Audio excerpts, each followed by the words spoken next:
বন্ধুরা সবাই কেমন আছো? আজকে তো মহালয়া, শুভ মহালয়া।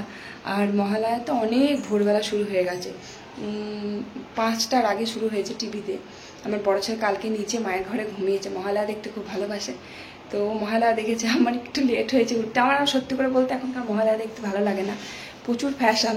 আর আগেকার দিনে যখন ছোট ছিলাম তখন মহালয়া এত ভালো হতো, ছোট্টবেলায় উঠে মানে মহালয়া দেখার কত আগ্রহ ছিল তখন, আর সত্যি খুব ভালো হতো। এখন অত সেরকম আর ভালো লাগে না মহালয়া, সত্যি ভালো হয় না আগের মতন। আগে এত সুন্দর করতো না, ওই জন্য মহালয়া দেখার কোনো ইচ্ছা নেই। যাই হোক, আজকে মহালয়া তো সকালবেলা একটু লেট করেই উঠেছি আজকে।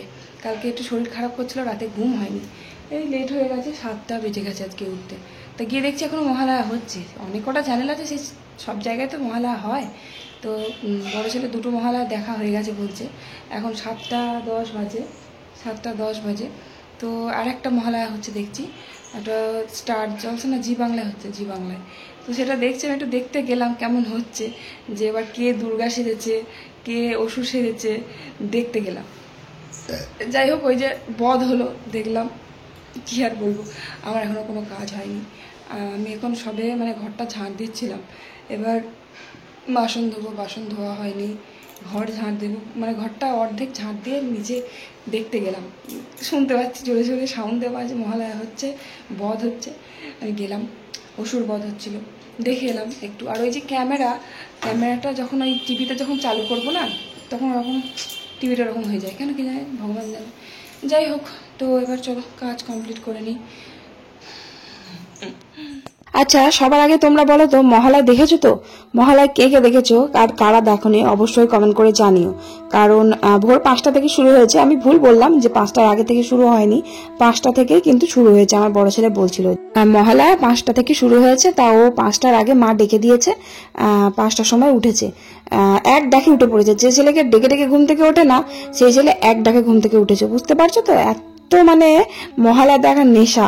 আর কোথায় ঘুমিয়েছিল না, তো ওর ঘরে ঘুমায়নি, ও ঘুমিয়েছে মায়ের ঘরে নিচে, যে ঘরে আর কি টিভি থাকে, মহালয়া দেখার জন্য। আমি ওপরে ডেকে দিলে ঘুম যদি না ভাঙে, তাই জন্য ও নিচে কালকে রাত্রে ঘুমিয়েছে, মায়ের ঘরে। যাই হোক, ও মহালয়া দেখেছে। তো আজকে পড়া আছে 7টার সময়, 7টাতে পড়া থাকে প্রত্যেকদিন বলছি, সোমবারে রবিবারে 7টা থেকে ওর ম্যাথ স্যারের কাছে পড়া থাকে।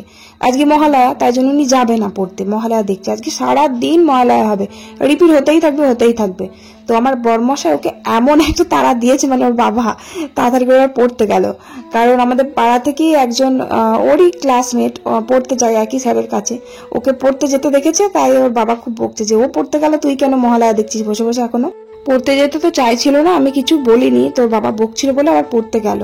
যাই হোক, আমি উপরে চলে এলাম, তারপরে এই যে কাজকর্মগুলো সেরে নিচ্ছি। ঘরটা ঝাঁট দিচ্ছিলাম, বললাম না, অর্ধেক ঝাঁট দিয়েছি, ঝাঁট দিয়ে তারপরে আবার মহালয়া দেখতে গেছিলাম। দেখবো না ভাবছিলাম, কিন্তু মহালয়া যে যখন ওই অসুরকে বধ করে না, তখন একটা দারুণ মিউজিক বাজছিল, যেটা শুনে না দাঁড়িয়ে থাকতে পারলাম না, তাই ভাবলাম যাই একটু দেখেই আসি। তো গেলাম, দেখলাম, ভালো লাগে। কি বলতো, মহালয়ার রেডিওতে যেগুলো হয় সেগুলো খুব সুন্দর হয়, শুনতে খুব ভালো লাগে। কিন্তু আগেকার মতন সেই মহালয়া কিন্তু এখন আর হয় না, প্রচুর সাজ পোশাক, প্রচুর ফ্যাশন স্টাইল নানা রকমের হয়ে গেছে, আগের মতন লাগে না। তারপরে আবার যত সিরিয়াল ক্যারেক্টার আছে তাদেরকে দেয় তো মুখ চেনা।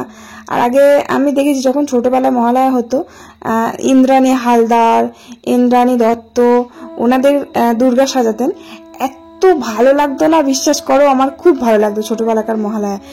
কয়েক বছর থেকে আমি মহালয়া দেখাই বন্ধ করে দিয়েছি, একটুও ভালো লাগে না আর এখনকার মহালয়াগুলো। তো কালকে রাত্রে আমরা বাজারে গেছিলাম, আমি আর আমার বর, ওই যে মাসকাবাড়ি বাজারটা করতে গেছিলাম। তো গুবলু সোনার জুতো আনতে হতো, তো এত বাজার করে ফেলেছি যে আমার হাতে আর জায়গা ছিল না যে ছেলেটার জন্য জুতোটা নিয়ে আসবো। তো বাড়ি আসার পর রাত্রেবেলা তখন বাজে 9:45 না 9টাই বাজে তখন। তো এবার আমার গুবলু সোনা বলছে, আমার জুতো কই, তুমি জুতো আনোনি কেন? কি কান্না!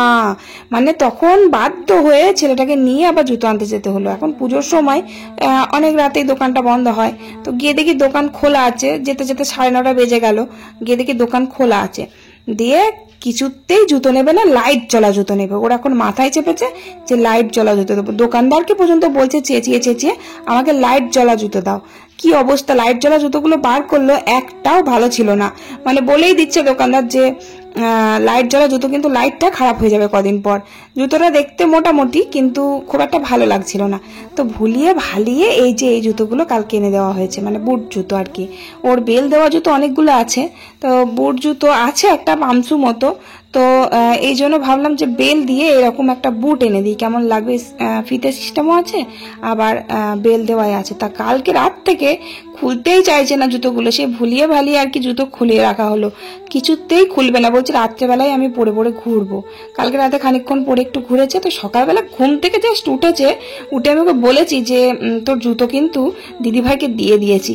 তো যেই বলেছি না, সঙ্গে সঙ্গে ঘুম থেকে উঠে জুতোগুলো বার করে বাক্সের থেকে বার করে দেখলেই তো পুরো ওই যে ভিতরে কাগজ থাকে, সেই কাগজগুলো পর্যন্ত বার করেছে। দিয়ে বলছে আমি পরবো। পড়তে তো পারলো না একা একা, কিন্তু ও জুতো একা একাই পরে। এটা পড়তে পারলো না কারণ ফিতেগুলো খোলা নেই তো, কিন্তু যতবারই জুতো পরে ও একা একাই পরে, আমাকে পড়তে দেয় না। বেল দিয়ে জুতো একা একা পড়তে পারে, বুট জুতোও পড়তে পারে একা একা। তো ছেলের এখন শখ হয়েছে সকালবেলা জুতোগুলো পরে একটু হাঁটবে, তাই জুতোগুলো পরিয়ে দিলাম। ভালো লাগছে না জুতোগুলো দেখতে, খুব সুন্দর লাগছে, কিন্তু আমার যা ছেলে গিয়ে কাদার মধ্যে বাড়ি না দেয়। সাদা রঙের জুতো, তার উপরে আবার সুন্দর জুতোগুলো না, আবার পরে পরবা। পুজো হোক না, না ওটা খুলতে হবে না, পা তোলো পা তোলো, তুমি আমাকে ধরে পাটা তোলো, আমায় ধরো আমায় ধরো, পা তোলো পা তোলো। গুগলু কি সুন্দর জুতো। গুগলু রে, জুতোগুলো দিয়ে দেবো দিদিকে, দিদিকে একটু দিয়ে দিই, দিদিকে দিয়ে দেবো না। আমার বড় ছেলেটাকে ছোটবেলা যা দিয়েছি মুখ বুঝে কিন্তু নিয়ে নিয়েছে। জামা জুতো থেকে কোনো অভিযোগ করেনি, মানে আমরা পছন্দ করে যেটা দিয়েছি সেটাই নিয়েছে। কিন্তু আমার ছোট ছেলে একেবারে আলাদা, মানে ও নিজে এই জুতোগুলো নিজে কিন্তু পছন্দ করে নিয়ে এসেছে। দোকানে গিয়ে যা কীর্তি করছিল সত্যি দেখার মতন। এইটা নেবো না, এটা সরাও, আমাকে লাইট জ্বলা জুতো দাও। সে লাইট জ্বলা, আমি তো ভাবলাম ওই ছাতা পড়া জুতোগুলোই হয়তো বাড়িতে নিয়ে আসবে, লাইট জ্বলবে, কেমন বাজে লাগছে, মানে হাঁটবে আর লাইট জ্বলবে পিছনে, আর বলেই দিল লাইটটা খারাপ হয়ে যাবে। আমার তো মোটেই পছন্দ হচ্ছে না, আমি ভাবলাম যা ওই জুতোটাই নিয়ে আসবে। তো যাই হোক, ভুলিয়ে ভালিয়ে ওই দোকানদার ভুলিয়ে ভালিয়ে এই জুতোটা আর কি ওকে পছন্দ করে দিয়ে দিল। ওই পছন্দ করেছে, যদিও অনেকগুলো কালার ছিল। যাই হোক, তো তারপর চা খেলাম, চা খেয়ে নিচে এলাম। জুতোটা নিয়ে দিয়ে বলে কি ছাতা কিনবো, ছাতা দাও। হ্যাঁ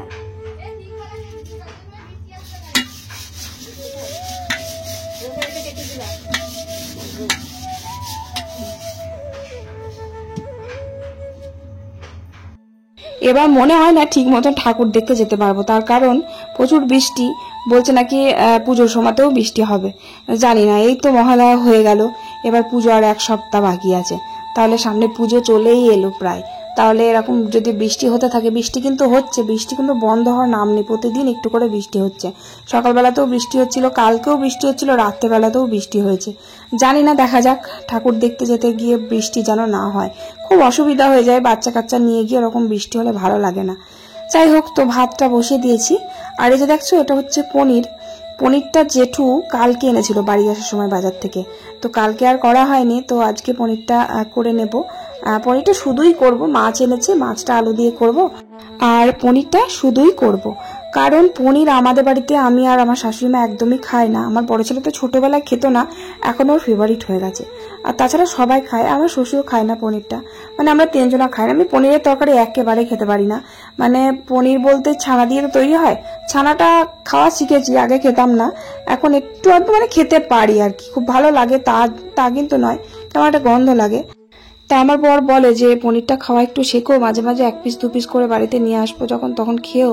তো কি বলতো, পনির আমি খেতে পারি না ছোটবেলার থেকেই, তো পনিরটা আমি খেতে চাইলেও চেষ্টা করলেও খেতে পারি না, ভালোই লাগে না খেতে। তো যাই হোক, খাবো না আমি, পনিরটা শুধুই করব। আর মাছ এনেছে বললাম, মাছটা ঝোল করব। আর এই যে থোড়, কি ভালো থোড়টা, একদম নরম। এই থোড়টা ভাবছি ভাজা করব আজকে। থোড়টা ভাজা খেতে খুব ভালো লাগে। থোড় ওই শুকনো লঙ্কা, তেজপাতা, তারপরে সর্ষে ফোড়ন দিয়ে একটু বেশি করে মিষ্টি দিয়ে বেশ ভাজা ভাজা খেতে খুব ভালো লাগে। থোড়ে একটু মিষ্টি না দিলে ভালো লাগে না, থোড়ে মিষ্টিটা একটু বেশি পরিমাণেই লাগে। যাই হোক, থোড়টা কেটে নিলাম, কেটে নুন মাখিয়ে রেখে দিলাম। থোড়ে একটু নুন মাখিয়ে রেখে দিলে নরম হয়। আর ভাতটা হয়ে গেছে, ভাতটা নামিয়ে দিলাম। আর কয়দিন তো বেশ বেগুনি, তারপরে কুমড়ো দিয়ে বেগুনি, অনেক রকম ভাজা খাওয়া হলো। আজকে পেঁয়াজি ভাজি, পেঁয়াজি ওই যে বাজারে দোকানে পেঁয়াজি ভাজে না, তো আমার বর কালকে রাত্রে বলছিল যে আজকে বেশ বেশি করে পেঁয়াজ দিয়ে অল্প বেসন দিয়ে কালকে পেঁয়াজি করো। তো পেঁয়াজিটা মানে লম্বা লম্বা করে পেঁয়াজ কাটতে হয় পেঁয়াজি করতে গেলে, তাই করেছি।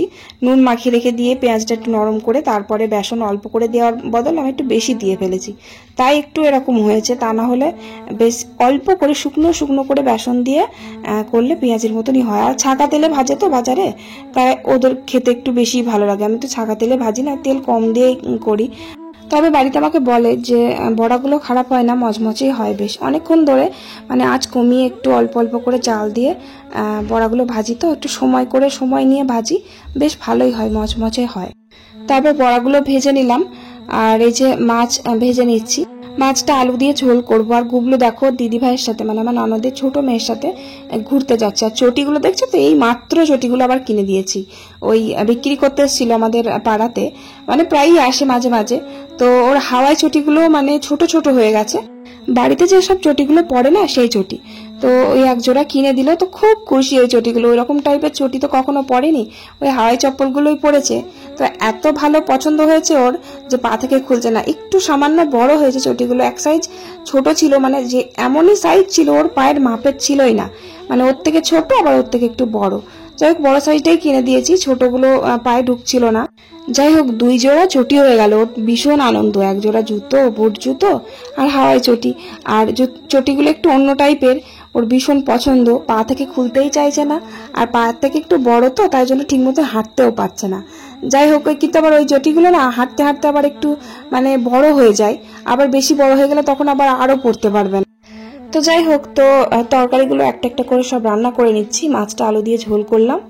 আর এই যে পনিরে তো পেঁয়াজ রসুন দিয়ে করে না, আমি যতদূর জানি পনিরটা নিরামিষই করে। তো আমি ওই নিরামিষে অল্প করে মশলা দিয়ে একটু পাতলা করে দিয়েছি। পনিরের ঝোল কেউ খায় না বাড়িতে, পনিরগুলোই সব তুলে তুলে খায়, ঝোলটা ফেলেই দিতে হয়, তাই খুবই কম মশলা দিয়ে করেছি।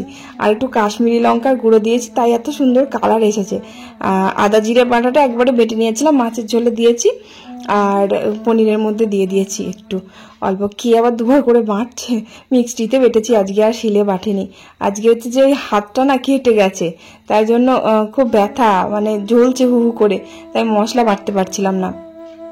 যাই হোক, তো তারপর এই যে থোড়টা নুন মাখিয়ে রেখে দিয়েছিলাম, কি সুন্দর নরম হয়ে গেছে। থোড়টা ভাজা করছি।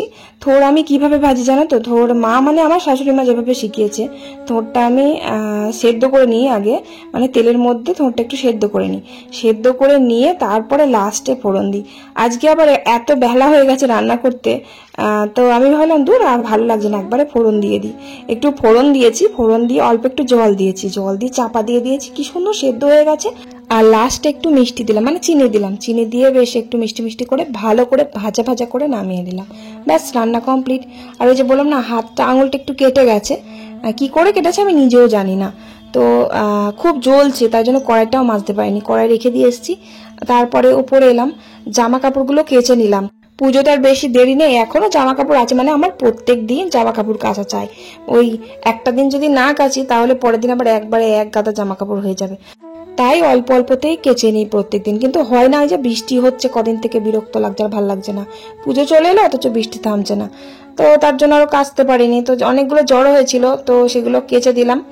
তারপরে আমার উপরের ঘর কিন্তু একদম ছাড়া কমপ্লিট, নিচেরও মোটামুটি সব কমপ্লিট হয়েছে। আর নিচের যে বারান্দাটা ছিল, রান্নার বারান্দাটা, ওটা আমার শাশুড়ি মা আজ সকালেই ছাড়লো। আর আমি আজকে মানে টয়লেটটা আমার বাকি ছিল, টয়লেটটা পরিষ্কার করে দিলাম আজকে, আবারও করতে হবে। ডেলি তো করতে পারি না, সময় হয় না, প্রত্যেক দিন করা হয় না, তবু প্রত্যেক দিন অত করতে লাগে না, নোংরা হয় না। তো তারপর চান করতে 3:30 বাজলো। আমার বর মাঠ থেকে বাড়ি এসে আমার কাজ হয়নি বলে চান করে বসেছিল। আমি বললাম তুমি যাও নিচে গিয়ে মায়ের কাছ থেকে ভাত খেয়ে নাও গা, মা ভাত বেড়ে দেবে। তো বললো থাক তুমি চান করে নাও, একসাথেই খাবো। তো একসাথে খাওয়া দাওয়া করলাম। তারপরে বসলাম ব্লাউজ করতে। এই যে দেখো সেই শাড়িটার ব্লাউজ, যেটা আমি কিনে নিয়ে এসেছিলাম পুজোতে, মানে পুজোতে যে শাড়িটা নিয়েছি ওটা তো গোলাপি কালার, কিন্তু ব্লাউজ পিসটা সবুজ কালার। কি সুন্দর শাড়িটা, সত্যি করে খুব বেশি যে দাম তাও না, 550 টাকা দাম। 550 টাকা দামের শাড়িটা বেশ ভালোই আমার কাছে। কি বলতো, মানে একটা জিনিস ধরো কিনছি, সেটা অতিরিক্ত দাম দিয়ে কেনার থেকে মানে মিডিয়াম দামে কেনাই ভালো, কারণ ওই একটা জিনিস বারবার পরতে আর ভালো লাগবে না। তাই 1000 টাকায় দুটো শাড়ি নেব, দুবার পরতে পারবো, তাই না? যাই হোক, তো ওই শাড়িটা ব্লাউজ পিসটা কেটেছি, শাড়িটা দোকানে দিয়ে এসেছি পিকো করতে। আমার তো মেশিনে পিকো করা যায় না, সাইডে যে সেলাই করা যায়, কিন্তু সেলাই করলে দেখতে ভালো লাগে না আঁচলগুলো, তো তাই জন্য পিকো করতে দিয়ে এসেছি বাজারে। আর আমি বসে পড়েছি ব্লাউজ নিয়ে, ভাবলাম থাক ব্লাউজটা বাজারেই বানাতে দেবো। তো এবার কি বলো তো, নিজে পারি, নিজে সবার ব্লাউজ করেছি, অথচ আমি নিজের ব্লাউজটা যদি অন্য জায়গায় দিই আর কেমন হবে বলো? তাই ভাবছি যে নিজের ব্লাউজটা অন্তত নিজেই করি। অনেক বছর মেশিনে বসাও হয়নি, মানে নিজের ব্লাউজ বানানোও হয়নি। ব্লাউজের সেই ড্রয়িং করে তারপরে লাইলিনটাকে কেটে তারপরে লাইলিন সব একদম ব্লাউজের পিসের উপর বসিয়ে বসিয়ে কাটতে হয়, অনেক সময় লাগে। আর ব্লাউজের কতগুলো পার্ট বলো তো, কতগুলো পার্ট, তো তার জন্য অনেক সময় লাগে। তো আমার বড় ছেলে বললো, মা আমি সন্ধ্যেটা দিয়ে দিই। তো সন্ধ্যেটা দিয়ে দিল। আমার অন্ধকার হয়ে যাচ্ছে বলে আমি জামা কাপড়গুলো আমার সব তুলে নিয়ে আসলাম, দিয়ে আবারও বসলাম। লাইলিনটা আমার কাটা কমপ্লিট হয়ে গেছে। এখন ওই যে লাইলিনটা ব্লাউজের পিসের ওপর বসিয়ে সমস্ত পার্টগুলো কেটে নিলাম। তো কাটা যখন হয়ে গেল 8:30 বেজে গেল, কাটতে কাটতে 8:30 বেজে গেল। তো আমি ভাবলাম এবার এই সব পিসগুলো না কেটে ফেলে রেখে দিলে হয় না, কারণ সুতোগুলো বেরিয়ে যায়, তো তাই জন্য তৈরি করে ফেলতে হয় সাথে সাথে। তো আমি যেগুলো আর কি মানে ছোট ছোট পার্ট, মানে বি পার্ট, মানে সামনের যেসব পার্টগুলো আছে ওই পার্টগুলো সব জয়েন্ট দিয়ে দিলাম। পুরোটা কমপ্লিট করতে পারবো না আজকে, অনেক সময় লাগবে, তার কারণ হেমের ব্যাপার আছে। হেমটা তো করতে অবশ্যই পারবো না, এখনো হাতাটা কাটা হয়নি।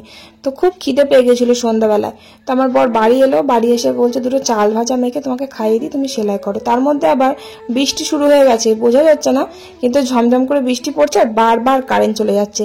খানিকক্ষণ কারেন্ট চলে গেছিল, আমার বর আবার মোবাইলে টর্চ ধরেছিল, আমি সেলাই করছিলাম। তো এবার কারেন্ট আসছে আর যাচ্ছে। তো আমার ব্লাউজের সামনের পার্টগুলো সব লাগানো হয়ে গেছে, এই অবধি আমি ব্লাউজটা রেখে দিলাম। আবার কালকে বসবো, হাতাটা কাটা হয়নি, হাতাটা কাটবো, তারপরে পিছন পার্টটা জয়েন দেবো। পিছন পার্ট এখনো জয়েন দেওয়া হয়নি, সবে মাত্র সামনেরটুকু করেছি। আর বেশি হিচিবিচি করিনি, পিছনটা একদম সে ঘটি কাটিং করেছি, মানে গোল গলার মতনই, একটু দেখাবো তোমাদের কমপ্লিট হয়ে গেলে। এবার কি বলতো, এবার যে জিনিসটা অনেক বছর পর কিন্তু ব্লাউজ করতে বসলাম, একটা কন্টিনিউ রোজ করলে একটা হাতটা ঠিক থাকে, এবার অনেকদিন পর করতে বসলাম, তো তাই জন্য মনে হচ্ছে সব ভুলে গেছি। যাই হোক, তো সব ড্রয়িংয়ের খাতা আমার আছে, সব কিছু দেখে দেখেই করলাম, আর একটু মনে ছিল সেগুলোই আর কি কাজে লাগিয়ে করলাম। যাই হোক, রাত্রেবেলা তারপর গরম গরম দুটো ভাত খেলাম, একটা ডিম ভেজে। চলো, আজকের ভিডিওটা কেমন লাগলো কমেন্ট করো, টাটা।